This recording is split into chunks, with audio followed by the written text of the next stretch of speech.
All right, it seems we're rolling. Hello, and welcome back to Humanities. Hi. I moved the laptop so you can see a little more of me. Uh, Perhaps that wasn't a good change. Perhaps you want to see less of me. Well, you're definitely seeing less of me now. It's all right. Um, Hopefully, you're all using the discussion boards as you were encouraged to by my celebrity guest star, and proceeding along well. Please remember that there are no deadlines until the end of the semester, May 8th. There are no days of the week. There are no times. Um, Wednesday will be next week, or next week will be Wednesday, and the week after that will be Thursday. It's all just a timeless void at this point. Jeremy bear me, baby. If you don't know what that means, please watch The Good Place. Um, anyway, Jeremy bear me. Time is meaningless. Uh, I hope you're all well. I do.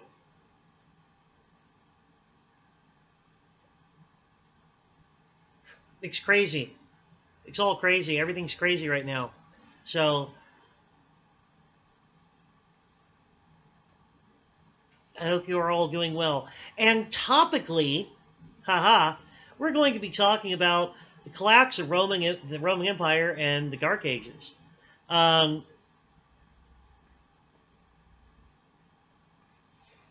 Now, last time we talked about the Roman Republic and the nature of the institutions in the Roman Republic and the patron-client system and how the patron-client system undermined the public institutions of Rome, which directly tied into the fall of Rome.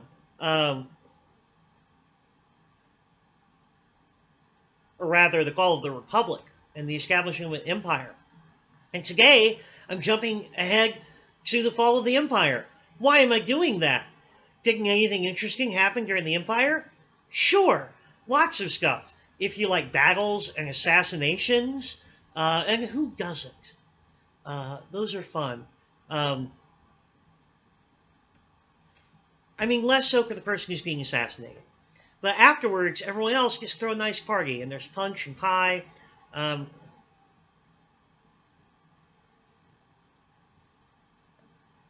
If you've never been to an assassination, highly recommend. No, I don't, actually. That's, legally. I shouldn't say things like that, should I? Professor Schertz does not recommend that you attend any assassinations or participate in them. Maybe comment on them on Yelp or something. I don't know.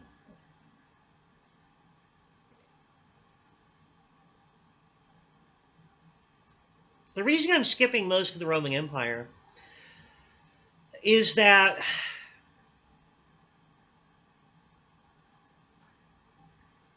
well, A, this isn't a history class. It's a humanities class. And in that sense, the empire is interesting, a little bit at least, because the only really good art and literature to come out of Rome came out of the empire. Nothing really significant at all got produced during the Republican period, which is sad, but very true.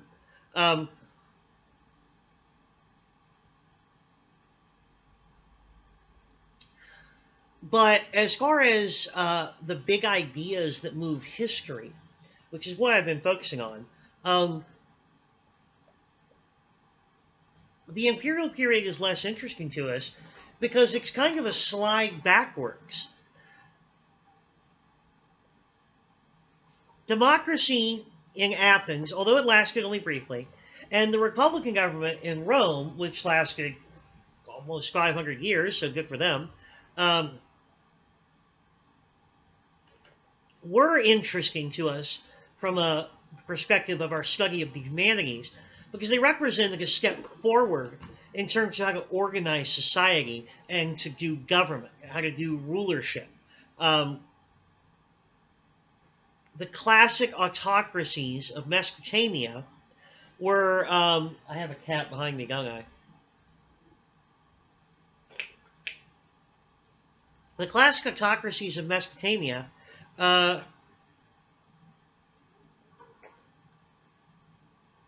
were situations that were set up where one person, the autocrat, ruled over a bureaucracy of controlled a bureaucracy of soldiers and priests that enforced his will, and it's pretty much always his will, on the masses who labored to produce the massive agricultural surplus that made the autocracy possible. And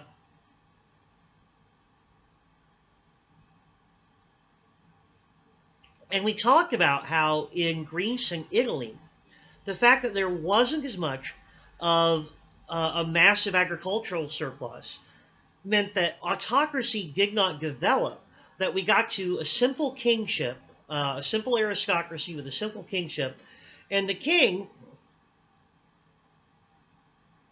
was never so all-encompassingly powerful that he could completely dominate the aristocrats. And the aristocrats eventually, in both cases, in Greece and in Italy, got rid of the king and replaced him with the rule of law, a neutral arbiter before which all the aristocrats would be equal. And in the case of Rome, before which, in theory, all Romans would be equal.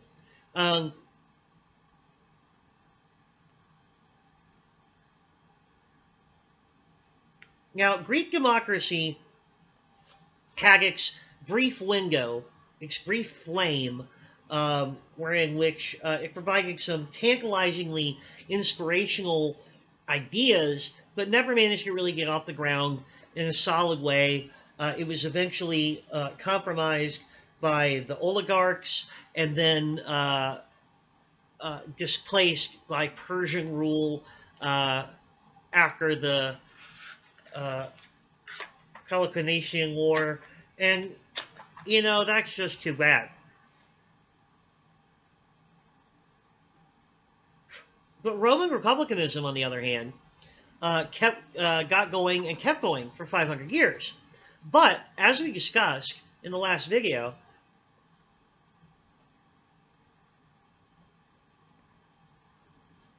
the problem with Roman republicanism was that it was continually subverted by the interests of the powerful. Because the idea was, of course, that all Roman citizens, from the poorest to the richest, were just that, Roman citizens, and equal before the law in most ways. But the aristocrats still wanted preferred treatment. And the fact is, the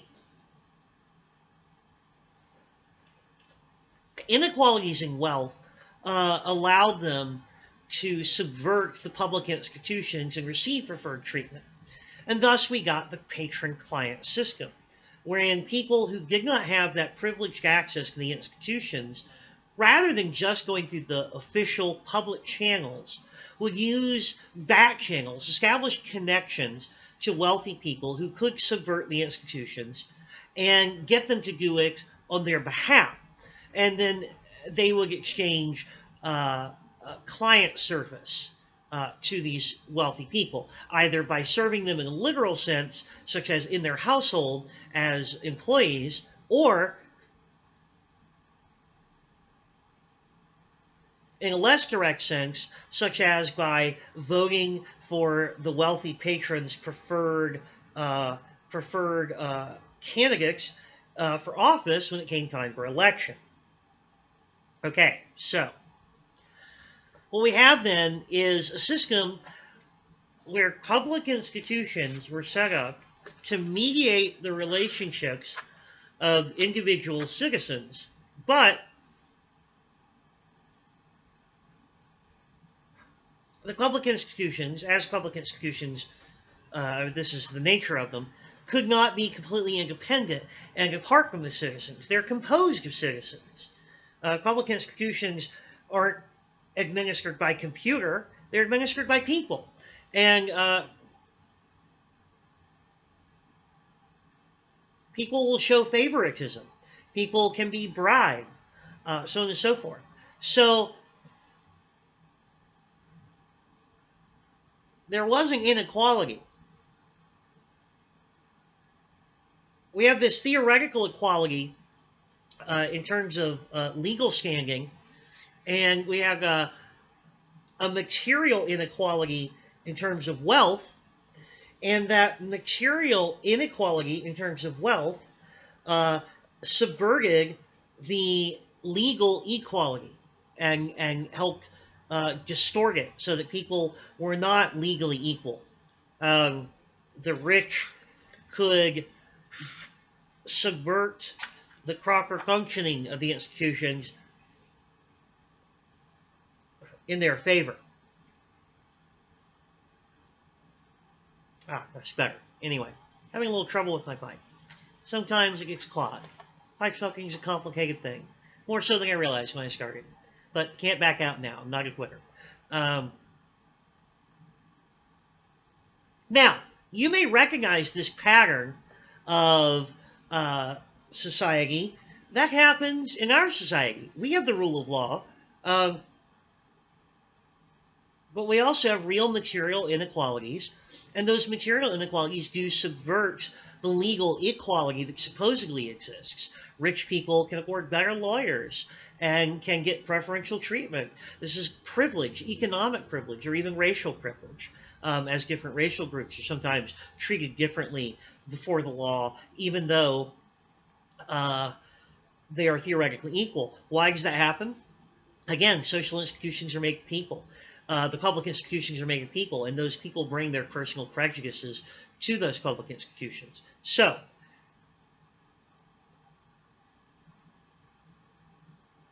how did this lead to the downfall of the Roman Republic? Well, as I said in the last video,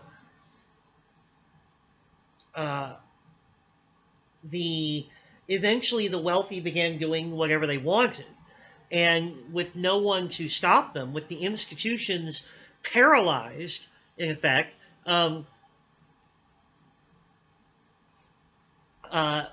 that sort of legitimized their actions. Caesar took over Rome. He marched armies into Rome, committed treason. But the winners write the histories, and he won. And so what he did became legitimate. Even though it was technically illegal, it was accepted by everyone. Senators assassinated Caesar. And then Caesar's nephew / adopted son, that was common in Roman times, so not as weird as it sounds.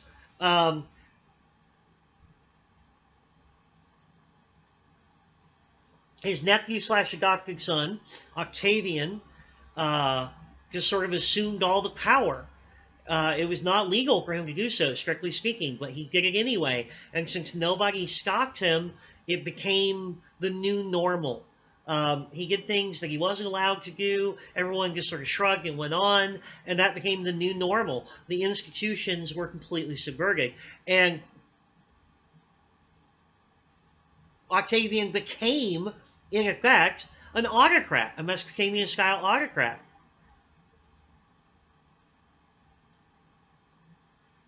Now, how did he do that? I thought you said Italy didn't have the resources to sustain an autocracy, and it doesn't.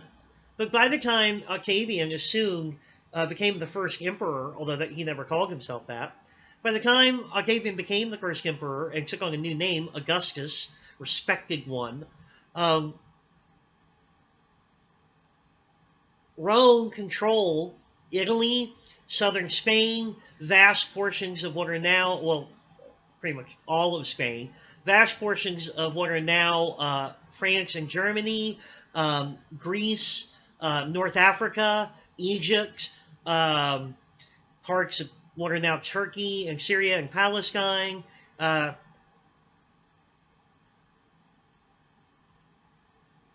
That is to say the western half, the Fertile Crescent. It had the resources to be an empire, the resources to be a Mesopotamian-style autocracy. And so We have a Rome that has become an empire, and that has become something we've seen before, like the Hittites and the Neo-Babylonians, so on and so forth, in the ancient era, in the Bronze Age. And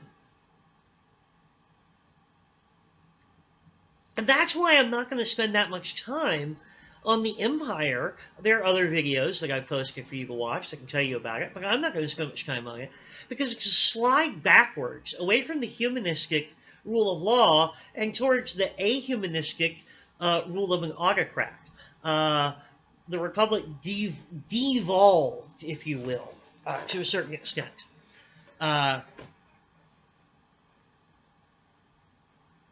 Into an earlier, simpler form of government. Okay.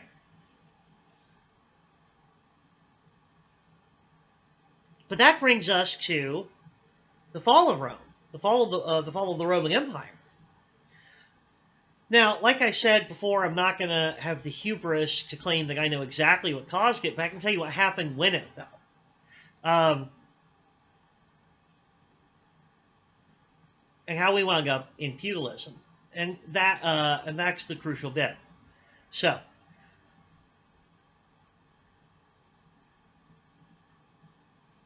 what happened was, as autocracies tend to be unstable because power is concentrated in one person, and one person can be good or bad.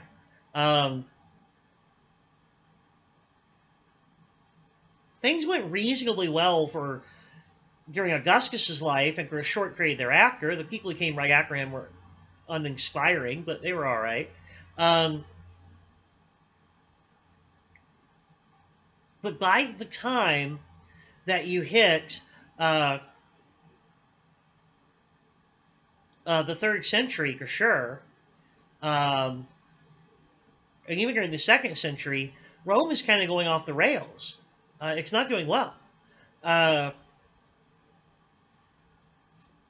series of bad and weak emperors left people puzzled as to what to do. And what the aristocrats, who still existed, began exerting their influence over the emperor, making the patron-client system really the only way to get anything done. Because, why? Because the public institutions had already been thoroughly degraded. All the power had been absorbed out of the public institutions and out of the rule of law into the person of the emperor. So the only way to get anything done was through people who had access to the emperor, that is to say, wealthy aristocrats. So you have this patron-client system. Patronage is the only way to get anything done.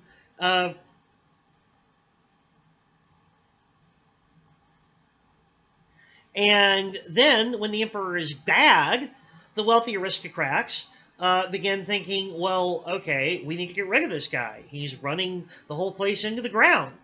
But, and this is important, the wealthy aristocrats who ran Rome in the Republican era, well, okay, in an era where the rule of law is in force, and public institutions, which function on legal principles, are the primary way of getting anything done, the people who hold power are going to be the educated elite, right? Wealthy and educated. That's how you get power. The senators, these weren't war leaders. These were wealthy, educated people. They were legal scholars. They understood the functioning of the public institutions. They had been elected to previous officials. They were politicians. Okay? Now,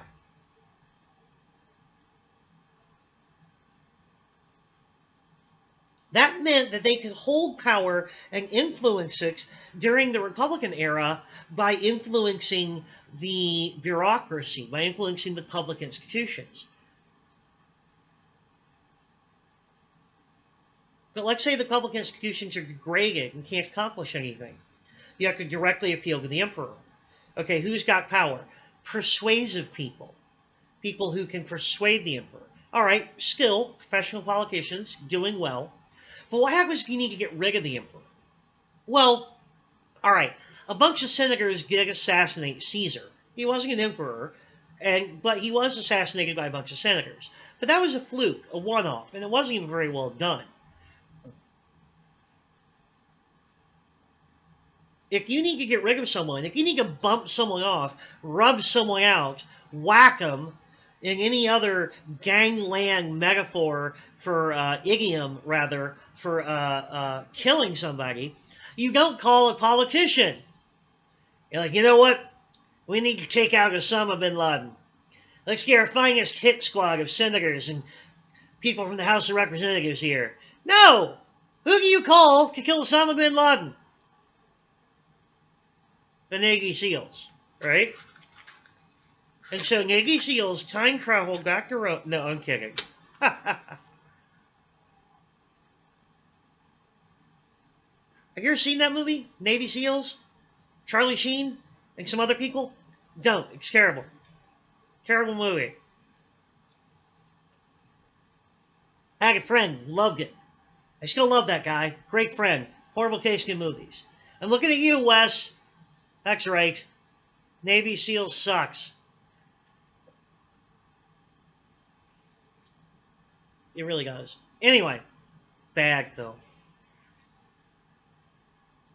I don't want it to be understood that I'm saying that the Navy SEALs suck. I don't want to make enemies of any Navy SEALs. No, the movie with Charlie Sheen, Navy SEALs, sucks. This has been Movie Reviews with Professor Shirts. Alright, no. Where were we? Navy SEALs. Oh, right!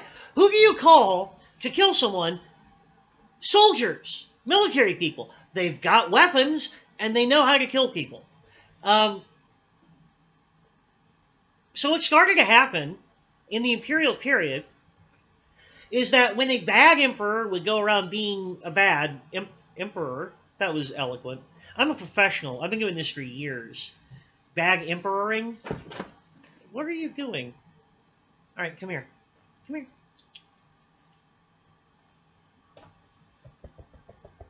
Come here. Yeah, he doesn't care. When a bad emperor would go around bad emperoring, what you would get is a coup, a palace coup, or a military coup, rather. The soldiers, the generals, would just kill the guy and install a candidate of their own, or later in the imperial period would just assume the emperorship, the title of emperor themselves. And so what started happening was every time an emperor started to annoy somebody, someone would assassinate him and take over. Why? Because that's the only way you can get rid of a damn emperor. Right? Wait for him to die or assassinate him. It's not a republic anymore. You can't just hold elections. If the elected guy at the head of a republic is bad, you wait for the next election. You have an election, you turn him out of office, you get someone else. But that doesn't happen anymore. The rule of law has gone to hell in a handbasket. The emperor is all-powerful. How do you get rid of an all-powerful autocrat? You got to assassinate him. But that only undermines the public institutions even more. You've got a society that's now just run by whoever can kill the other guy the quickest. That's not good. That's talk about devolution. Talk about going backwards. That's going back to a very primitive form of government, rule just by force. Things got so bad that in 1 year, at one point, there were like 6 emperors, right? And at one point during a 50-year period, I think there were 42 emperors over 50 years, or something like that. Or maybe it was 20-something. Whatever it was a lot of emperors for just 50 years. That's insane.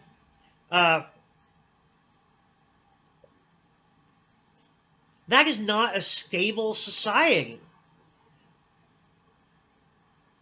And during this period, Rome is expanding its reach all the way into England. London was founded by the Romans as Londinium. That's nuts. The Emperor Hadrian built a wall in what is currently Scotland. Scotland! There were Romans in Egypt and Jerusalem and Scotland. They were everywhere like cockroaches. Romans everywhere. You just can't get rid of them. Except they got rid of themselves.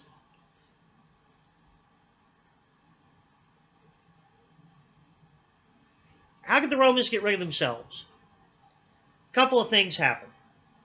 First of all, the Emperor Constantine in the early 4th century, so the early 300s, the Emperor Constantine moved the capital.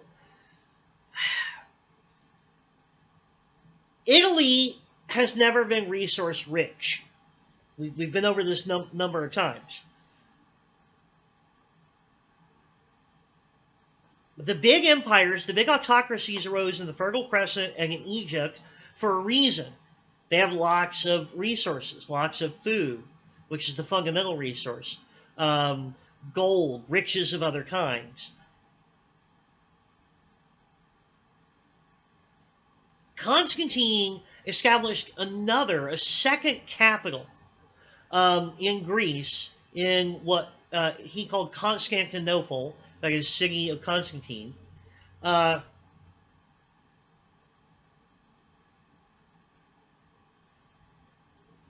Well, anyway, in the east, he established. Sorry, it's not in Greece. It's in what is modern day Turkey. But the point is, he established this city as a capital that would be closer to the areas that mattered more, where all the money was, all the riches and wealth of the Roman Empire in the east. And he left the west. There was another emperor in the west, a co-emperor. Sometimes they just established like kind of a governor. They tried a lot of different configurations. But he really just sort of left the west to its own devices. He didn't care what happened back there.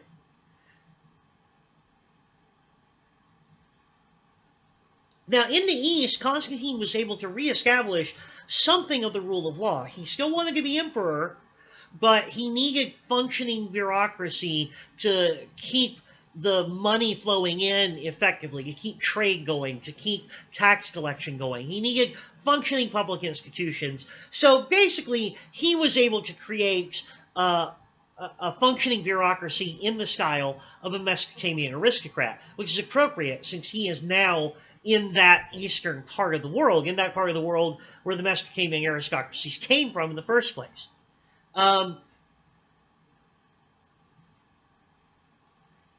He did not care about maintaining the bureaucracy or the institutions of the West. And in the West, relying now solely on the resources that it could pull from itself, from the Western area, the institutions of the West degraded further and further and further until they were unable to function. Things were massively unstable. The constant switching of emperors did not help at all.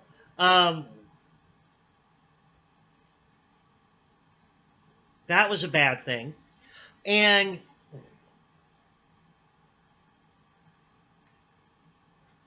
eventually, you get to the point where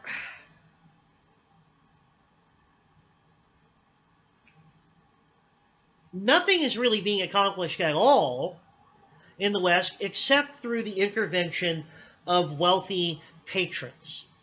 And that's all. And moreover, the nature of these patrons has changed. Now,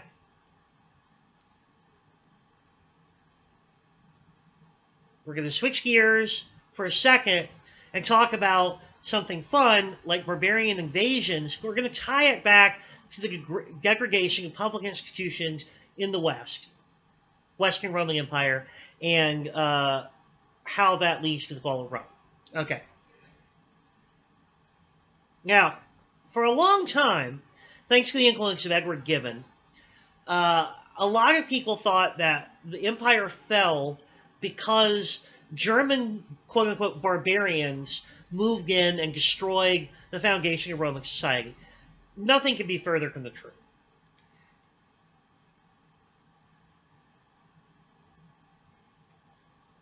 Rome had long held a border along the River Rhine in Germany, what we would now call Germany, along the River Rhine, which runs from north to south, more or less, for a while, and then kind of turns towards the east until it reaches its source in modern-day Sweden.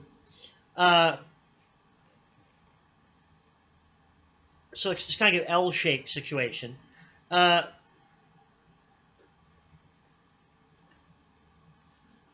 Everything past the River Rhine was the domain of Gothic, what were called Gothic barbarians. That is to say, people who were not Roman. And the various Gothic tribes were very simple in their structure. Adult males were all warriors, and they had kings or chiefs, depending on how you want to think of it, who functioned in some kind of combined war leader capacity, but also a spiritual leader. They had significance in conducting the rituals of their native religion, which ensured the fertility of fields and success in warfare and so on and so forth, or so they thought. Very much transactional, old school religious precepts. All right, so these people did not practice intensive agriculture. The territory was unsuited for it, at least until you could start clearing the forests, which they lacked the technology to do. They practiced what's called extensive agriculture, which means that you farm a certain area over and over and over again, year after year, until it exhausts the soil, and then when you're done, you cut down a bunch of smaller trees and brush and burn it, leaving the ash on the fields to revitalize it over a period of years. And you move. You pick up your whole little village and move somewhere else and stay there for a few years, repeat, repeat, repeat. And then in maybe 20 years or so, you wind up back at the first spot, maybe in time for your kids to be adults. Okay. So they were kind of semi-nomadic in a sense. They were pastoralists. They had a very simple form of society. They did not have much in the way of technology. That had been their domain. The tribes that were directly on the border of the Rhine River, just across the border, that were close to the Germans, of course, traded with them. They could produce food and other things that the Germans that the Romans wanted, but more importantly, the Romans had a lot of stuff that the tribes wanted: better weapons, better pottery, better jewelry and decorations. They had wine, which the Goths did not know how to make. They had all kinds of stuff. How are the Goths going to get it? They don't have much money. They don't have much technology. What can they offer? Well, what the German tribes directly across the border of the Rhine offered to the Romans was security. The Germans would say, hey, we'll keep all those other tribesmen from coming up and trying to cross the Rhine if you'll supply us with the stuff that we want. And the Romans are like, cool, free border security, additional border security that we don't have to actually pay soldiers to maintain. We're in. We're in. Okay. So extensive contact between these German tribes that lived near the Romans, right on the border, right on the Rhine River, made them more Roman-like. Sometimes children from the tribes would go and join the Roman army and spend their whole adult lives in the Roman army and then come back to their tribes, having learned Roman warcraft and speaking the Latin language very fluently. the tribespeople learned a lot of Roman words, Latin words rather, that had to do with the trade goods, the kinds of trade goods that they used, and also with warfare.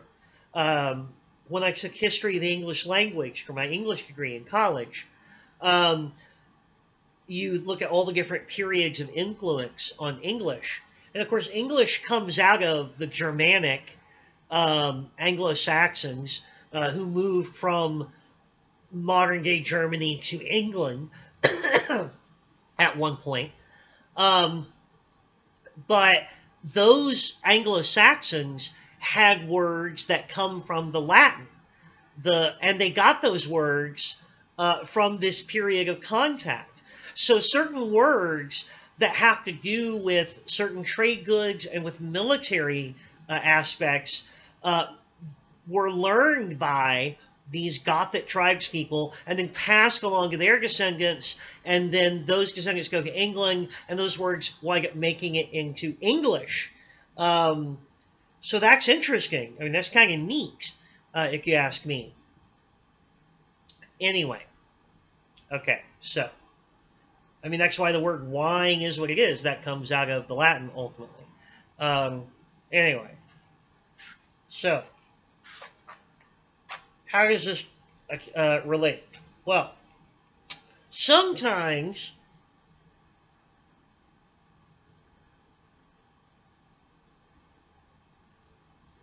groups of tribespeople, whole tribes, so hundreds or even thousands, would want to relocate into Roman territory where instead of practicing extensive agriculture, they could practice intensive agriculture, farming as we understand it, and they could live better lives, safer lives, have access to more commodities, so on and so forth, have access to all the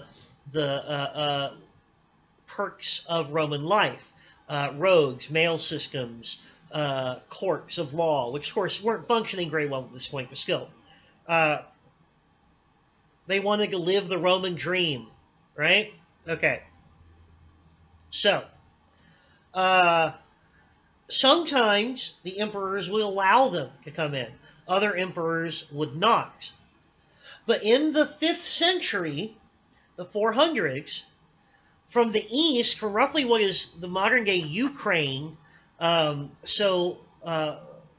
large, sweeping, flat plains near Russia, came a group of people called the Huns. Yes, as in Attila the.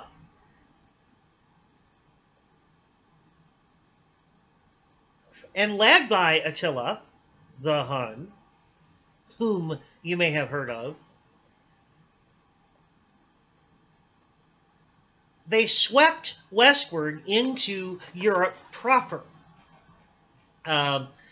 into the Slavic countries and Poland, and even right up to parts of what are now Germany and Austria and things like that.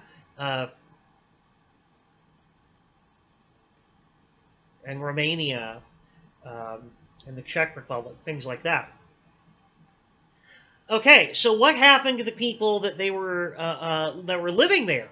Well, a lot of them tried to get the hell out of Dodge, right? And where are they going to go? They can't go north, they'll run into the sea. It's too cold anyway. They can't go east, that's where the Huns are coming from. They can't go south, although some of them did try to go south and go into the Western Roman Empire in mainland Greece.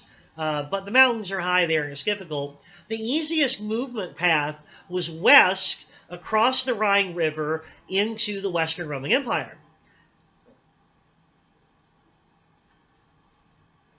Now, some of these tribes were allowed in by Roman emperors, and some of them just came in anyway, because they were trying to get away from the Huns. So they did what they had to do, and to live their lives and escape from Attila the Hun. They came into the Roman Empire. Now,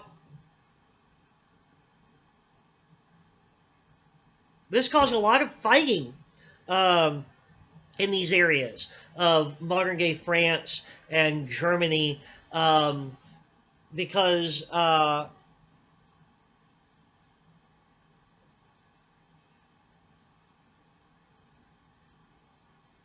ones that were allowed in mostly just settled and made their lives peacefully. Of the ones that weren't allowed in, some of them settled because once they got in, after an initial bit of resistance, the rest of the Romans just accepted them. But some of them had to keep fighting. The Roman emperors were like, no, get rid of them, get them out, get them out, get them out, get them out. And they had to keep moving and fighting, and they would wind up looting areas, and it would be bad. Very bad.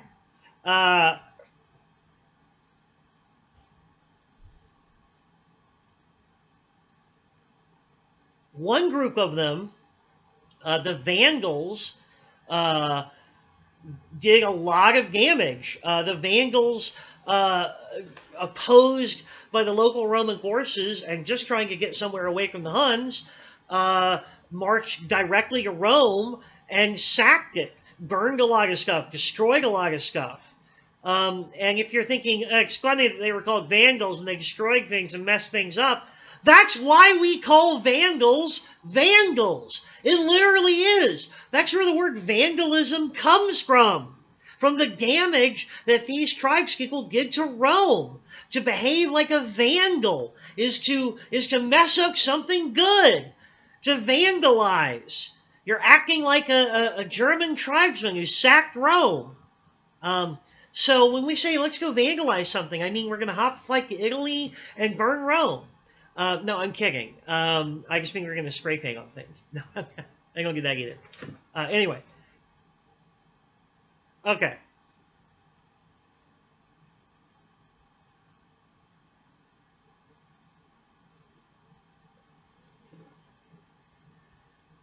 But the point is, a lot of, by the 300s and late 300s and especially by the 400s, a lot of German tribes had settled in Roman territory.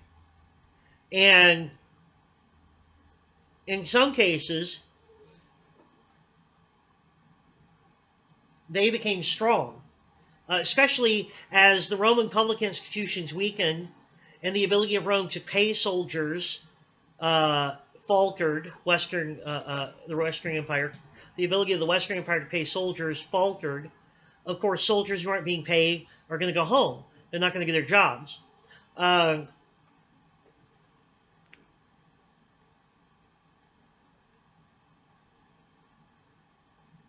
the soldiers are the ones who are keeping the peace, right?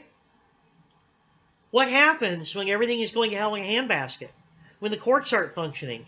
When the people who are supposed to be keeping the peace aren't functioning? What happens when the whole area that you live in has been just a scene of constant fighting and a bunch of Germans have taken over this area by force, and you need land or food or money? Who do you go to? You go to the people who are in charge. And in a time of conflict, the people in charge are the people with weapons, the people who are doing the fighting. So who do you go to? You go to the Germans. They're the ones in charge here. Why are they in charge? They scabbed everyone else. That's why they're in charge. The scabbery. That's a way of being in charge, I guess.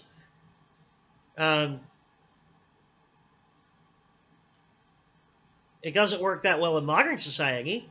You do the scabbery, they'll just take you to jail. But we've all seen The Walking Dead.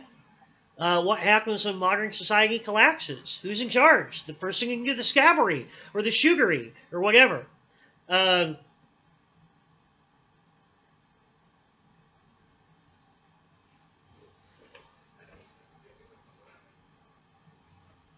It's not simply that the Germans established themselves in Roman territory and assimilated certain Roman customs.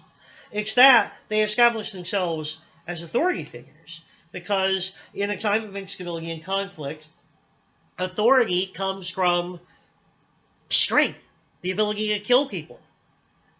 And that's that. So, My Mac broke. That's annoying.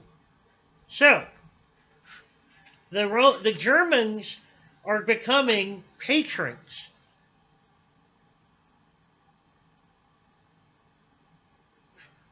And rather than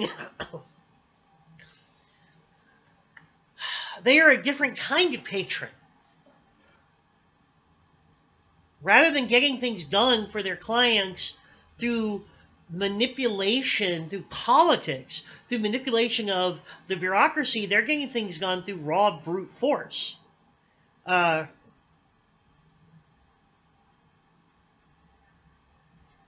that is becoming more and more effective as the Western Roman Empire becomes more and more lawless, as the authority of the emperor becomes less and less effective.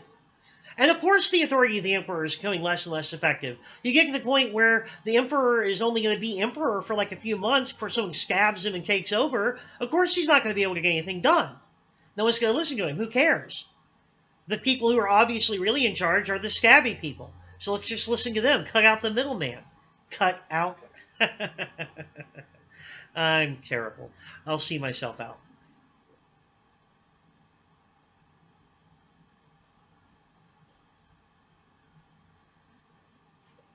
So Rome started as a republic with the rule of law that ostensibly created legal institutions, public institutions, before which all Roman citizens were equal. This was partially a fiction,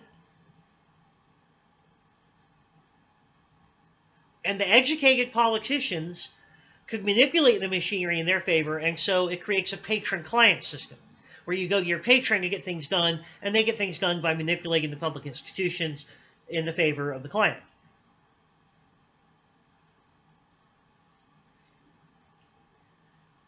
Eventually it becomes an empire, an imperial system, where you have an autocrat, an imperial autocrat, who at first rules by dominating the public institutions and then just degrading them all together and doing away with them, ruling purely through the imperial personage. And the bureaucrats, or the educated elite, becomes less able to manipulate the bureaucratic machinery because the bureaucratic machinery is less relevant and eventually non-existent. And they retain power only through their ability to manipulate the emperor directly. But then the empire slides into being dominated by military figures who just kill the emperor or force the emperor to do their bidding. And a bunch of smooth-talking politicians who are trying to manipulate the emperor are completely outclassed by this. The emperor is like, they're like, hey, emperor, can you do this for us? And the other guy over there is like, hey, emperor, do this or I'll cut your throat. I think you know who they're gonna listen to, who the emperor is gonna listen to.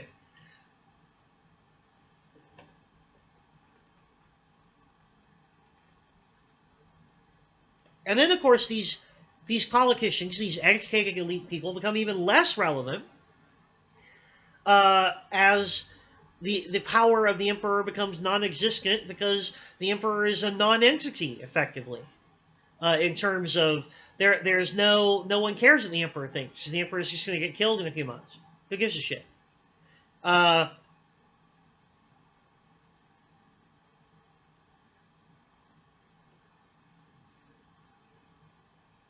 So you can no longer count on the public institutions of Rome, the law of Rome, the power of its elected officials, or even the power of the emperor to protect you if you're a Roman citizen.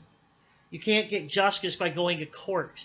You can't be protected by Roman soldiers who haven't been paid in months and have all gone home. You can't get land or grain by appealing to the Senate to pass land reform or grain distribution laws. The Senate can't do anything.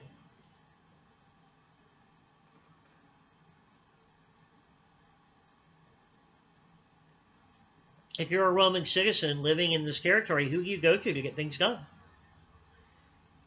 You go to the local strongman, right? You go to the local thug with a sword, who is the top dog in that area, and you say, "Hey, this guy stole a goat from me," and he says, "Cool, let's kill him." At least you hope so, right? Yokio's like, "It's annoying. I'm going to kill you," right?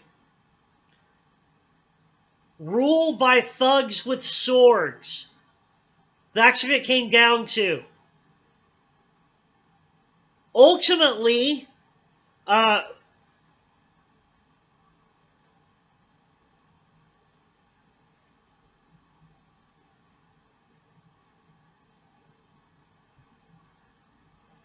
there were emperors who were Germans who tried to keep up.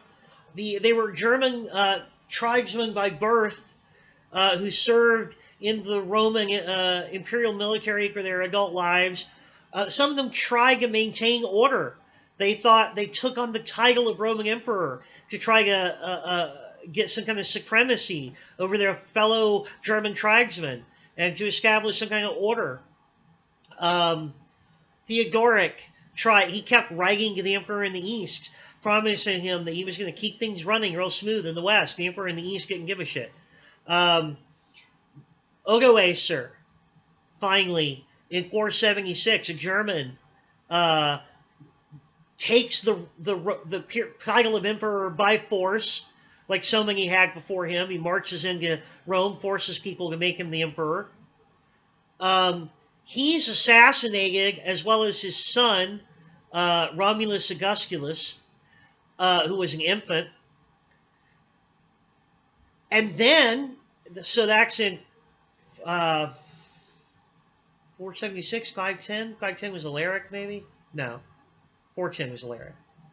Anyway, the point is, 476, there's no emperor after that. That's it. Nobody picks up the title.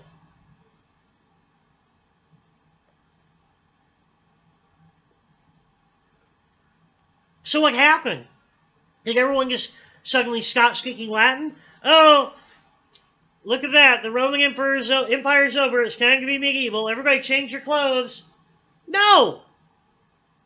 But without a reason, without that sense of identity, what am I? I'm a Roman citizen. Well, that only means something if there are still Roman institutions, right? What would it mean to be... Well, again, I have to keep using the example of The Walking Dead.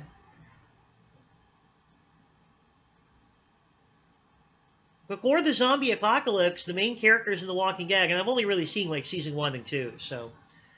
Before the zombie apocalypse, these people were all American citizens.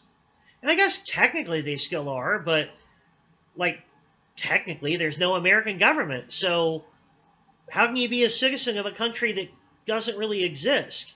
The land is still there. The people are still there. They still speak the same language and dress in the same clothes. But certainly the government is gone, right? The institutions are all gone.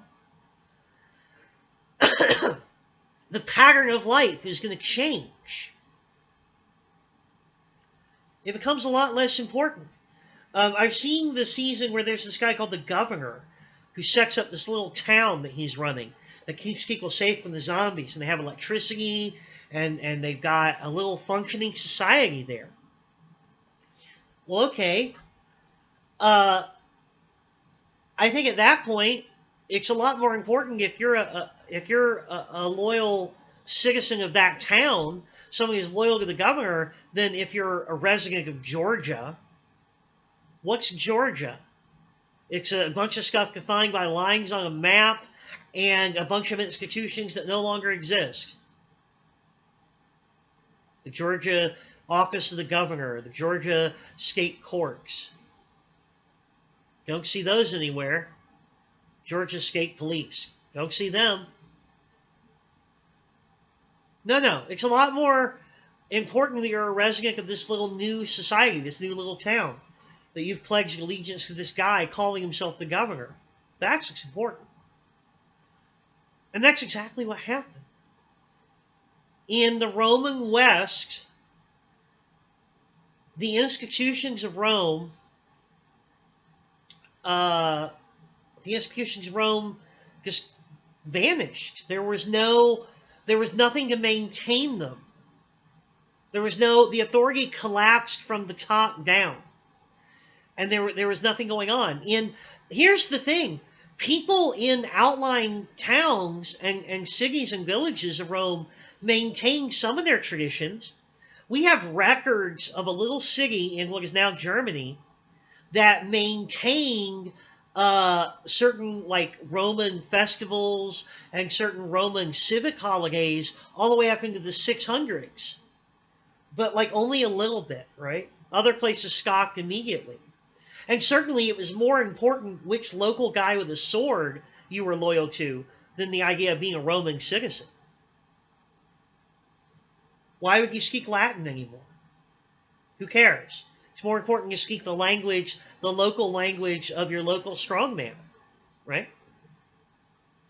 If you're cozying up to the German strongman in your area, expect her to speak German to him than Latin, isn't it? Sure. So the society shifted in a number of important ways. First of all, the power that was concentrated in public officials and public institutions, and then later in the emperor himself, that power vanished and was scattered. You can think of it like it's all concentrated here, and then this is like a balloon that pops, and the water in it goes everywhere. Little droplets of water. Think of the water as the power of the power over society, the power of government. When it was still a government, was concentrated in one place, and then when the institutions vanish, the balloon pops, and that power goes into every little strongman with a sword in each little area. Power was diffused, D-I-F-F-U-S-E-D, diffused into local areas and local leaders. Again, Walking Dead, great example. There might be centralized power in the military and the National Guard and things like that. But when those go away, it's literally just who's in charge of my group. That's my ultimate authority. Okay. The second way in which it changed was the German model of society overtook the Roman model. In the Roman model of society, you are a citizen. Your relationship to other citizens is mediated through public institutions, through the rule of law, and the people in charge are educated politicians, but not warriors.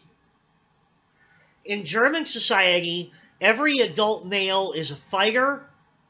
The guy who is sort of at the top of the heap in the group of fighters is in charge within a small area. Because when you're talking about your personal ability to fight, you can only exert that over a small group. There's no bureaucracy. There are no complex institutions. And the person in charge has a certain quasi-religious function as well, a ritual function. When those Germans converted to Christianity, they maintained that ritual function. So their war leaders, their chiefs, became sort of spiritual authorities. Their authority that derived from being able to fight was melded with their authority that derived from their religious function in the native Germanic religion. When they converted to Christianity, it became something else. It became the idea that they were ordained by God to be these rulers, to be these violent, warlike rulers, that this was God's will that they be in charge, the divine right of kings, in other words. Okay. And the military ability became much more important than education, than the political acumen. So the civilian control of society passed away. And you have a society controlled by the warriors, by the military. by the people who fight. Able-bodied males who can fight are in charge. And they press into service a larger group of males who are called upon to fight in times of emergency, but mostly spend their time farming. And that's it. Why can't you have trade and artisanship and cities and stuff like that? Well, that takes bureaucracy. How did they get cities in Mesopotamia? They first had to establish the autocrat, had to use the power of the bureaucracy to move surplus agricultural products into the city to support the non-farming population. You don't have a bureaucracy anymore. You don't have education anymore. The educated people have died off. They're not important. It's more important to be good with a sword. The bureaucracy has withered and died as the public institutions went away. And now you've got a society that is made up primarily of warriors and farmers and some priests. And there's no bureaucracy to support a non-farming city population. Not really, not very much. There were so large urban areas sort of shrank. Rome, at the height of its power, had 1 million people in it. That doesn't sound like that much to us, but consider that that's like, about the size of Tulsa or bigger, and they didn't even have like refrigeration or automobiles or anything, and they still supported an urban population that's like the size of Tulsa easily. That's amazing, and much more densely packed.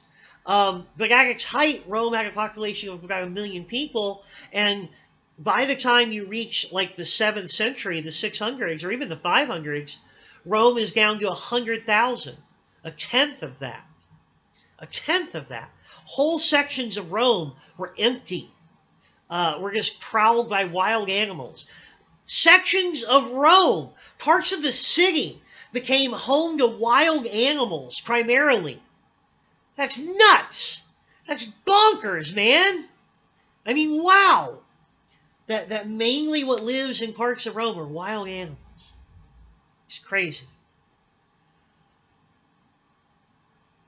And the last important thing is that with the public institutions gone, there's no more public sphere. There's no more way to relate to other people via the public institutions. So how do you relate to people? Privately. It's all private. How do I know what my obligations to my patron are? Well, that's a private deal, just like patron-client systems have always been. But now that's all you've got. It used to be you're a Roman citizen, ostensibly your way of relating to society is through public institutions, through the courts and stuff, and you only go to the patron to sort of manipulate those public relationships, those public institutions. But now that's literally all you have. The public institutions are gone. And everything you get through your private relationship to your patron. That is feudalism. Feudalism is a system of decentralized power where there are no public institutions and all of the relationships to authority are private and worked out through individual deals and individual exchange of promises. Feudalism comes from an old French word, feuf, or in the modern English, fief, which means a land or something that you hold for another person in exchange for service. Like if you're a lowly farmer and you have no land anymore because people came and took it, and you go to the local strongman and you say, hey, I'm a lowly farmer and I have no land, and the local strongman says, all right, I'll let you farm some of my land, but in exchange, you have to give me like a third of what you grow. And he's like, oh, okay. That way, he doesn't have to do farming, and you get land and protection, because you're now his source of food, so he has to protect you. Okay. That's a private deal you guys have worked out. And the land that you hold from him is this feuf, or fief. land that you hold in exchange, or land or some other means of income that you hold in exchange for a promise of service. You've made a promise, an exchange of promises. He promises to let you use the land. You promise to give him a third of what you grow. But that's it. You don't have any other. There's no outside authority you can appeal to. If he's treating you unfairly, you can't say, I'll sue you. And he'll say, in what court? He's like, I'm the law around here. You're like, I'll sue you. And you turn up to court, and he's like the judge. And you're like, shit. I know how this is going to go. That's it. There are no public institutions. There's just dudes with swords who own shit and dudes without swords who beg them for shit. And they make exchanges of deals. That's feudalism. The power that used to be centralized in government, into creating public institutions and rule of law, is now just held by individuals with swords. And the only relationships of power relationships you have are individually negotiated, and they're top to bottom. They're unequal. Someone in power who has power who negotiates for an individual deal with someone who doesn't have it. That's it. That's feudalism. And that's what happened in the Western Roman Empire.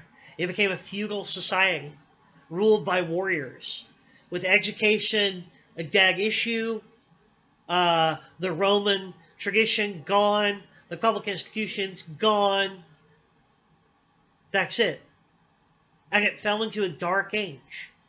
Why a dark age? Well, just like in Greece, after Mycenaean society collapsed, it was a dark age because we go through this period where things have regressed, where fewer people are educated, where the form of society is less sophisticated than it was. The rule of law is gone. The progress toward humanism is gone. The engineering projects that Rome could carry out, not possible anymore, because there's no economic base to support it. The level of artisanship, the level of engineering and architecture, gone. Just down the tubes. Urban population shrinking to vanishing sometimes. That's it. It was a dark age. That's how we get the Dark Ages. And the medieval period, medieval just literally means between two eras, also called the Middle Ages. I never asked myself as a kid, I read Middle Ages, Middle Ages, Middle Ages. I never asked myself, in the middle of what? And I should have. And as an adult, I was like, when it hit me what it was in the middle of. There was progress from Greece through Rome towards humanism, towards a development of society. Things were developing, the rule of law, education. We were getting a handle on the physical sciences and the practical arts of engineering and architecture and other things like that. Trade was growing. Cities were growing. We were developing higher forms of literature and so on. And then it all falls off with the fall of Rome. Society goes into the Dark Ages, which are the early Middle Ages. In the High Middle Ages, after the 11th century, society is starting to dig itself out of this pit. And then we hit the Renaissance, French for rebirth. Rebirth of what? Classical humanism. So what are the Middle Ages in the middle of? Humanistic progress. Greeks and Romans make humanistic progress for about 1,000 years. It goes kablooey with the Dark Ages, the fall of the Roman Empire. The Middle Ages are the slow progress of climbing out of that hole, out of that Dark Age. And then we hit the Renaissance in the 1400s, 1500s, where they rediscover, they try to pick up the old projects of Greek and Roman thought and pick up where they left off and carry those things forward. And now we have picked up with the humanistic project of Greece and Rome again. The Middle Ages is in the middle of that. Actual Greek and Roman humanistic progress, and then in Italy in the 1500s, where they rediscover all these old Greek and Roman texts and go, those guys were onto something. I think we should try to pick up where they left off. And the Middle Ages are in the literally in the middle of that. in the middle of these two eras of humanistic progress. So that's how the fall of the Roman Empire leads to the Middle Ages, the Dark Ages. When does it happen? Exactly? I don't know. 476, the last emperor of Rome dies? Maybe. But people carrying on Roman customs here and there for another 150 years as they gradually sort of faded away. When do we really get into full-on feudalism? I don't know. In the 400s and 500s in southern France, there were a series of kings that at least tried to preserve centralized power, the Merovingian kings. They did not do a completely hot job of it, but they were kind of trying to limp along in a sort of imitation of the Roman imperial model. I don't know. It's not great, but where did we get to the Dark Ages exactly, the beginning of the Middle Ages exactly? No one can pin a precise date on it, but certainly by the time we hit the 500s or 600s especially, we're there, for sure.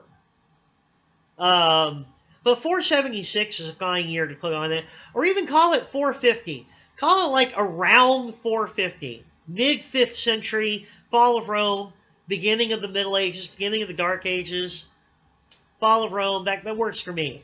That works for me. Because then 1450, middle of the 15th century, about 1,000 years later, we get the beginning of the Renaissance and the end of the Middle Ages. So I like round numbers, and I'm not a historian. So we're going to go with that. Anyway, all right.